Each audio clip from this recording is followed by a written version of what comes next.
மறைந்த முன்னாள் முதலமைச்சர் செல்வி ஜெயலலிதா அவர்களோட சமாதி மெரினா கடற்கரையில அமைஞ்சிருக்கு. அவங்க இறந்ததுல இருந்து இந்த இடம் திடீர் அறிவிப்பு வெளியாகும் இடமா அமைஞ்சிருக்கு. கொஞ்ச நாளைக்கு முன்னாடி முதல்வராக இருந்த ஓ பன்னீர்செல்வம் அவர்கள் சசிகலா அவர்கள் முதலமைச்சர் ஆகணும்னு தன்னோட பதவியை ராஜினாமா பண்ணாரு.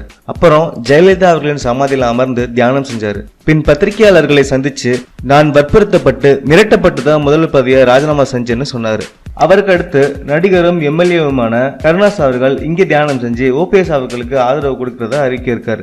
இந்த நிலைமையில மறைந்த முதல்வர் ஜெயலலிதாவின் அண்ணன் மகளான தீபா ஜெயக்குமார் எம்ஜிஆர் அம்மா தீபா பேரவைன்னு ஒரு அமைப்பை புதுசா ஆரம்பிச்சு அரசியல் களத்துல இறங்கி இருக்காங்க. இவங்களும் தன்னுடைய ஆதரவை ஓ பன்னீர்செல்வம் அவர்களுக்கு தருவதா மறைந்த முதல்வர் ஜெயலலிதா அவர்களின் சமாதியில வச்சு சொன்னாங்க. இப்ப தீபா அவர்களின் கணவர் மாதவன் இவர் தீபாவோட எல்லா அறிவிப்புலையும் கூட இருந்தவங்க. தீபாவுக்கு பக்கபலமா திகழ்ந்துட்டு இருந்த மாதவன் தற்போது திடீரென எம்ஜிஆர் அம்மா தீபா பேரவையில இருந்து விலகிட்டாரு.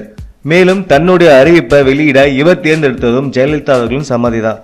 ஒரு புது கட்சி ஆரம்பிக்க போறதாகவும் தனித்து போட்டிட்டு தீபாவை தோற்கடிக்க போறதாகவும் தெரிவிச்சிருக்காரு.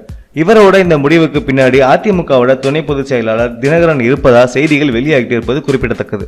மேலும் இது போன்ற வீடியோக்களுக்கு இந்த சேனலை சப்ஸ்கிரைப் பண்ணுங்க. இந்த வீடியோ பிடிச்சிருந்தா லைக் பண்ணுங்க, ஷேர் பண்ணுங்க. இந்த வீடியோ பற்றின உங்களோட கமெண்ட்டுகளை கருத்துக்களை கீழே போஸ்ட் பண்ணுங்க.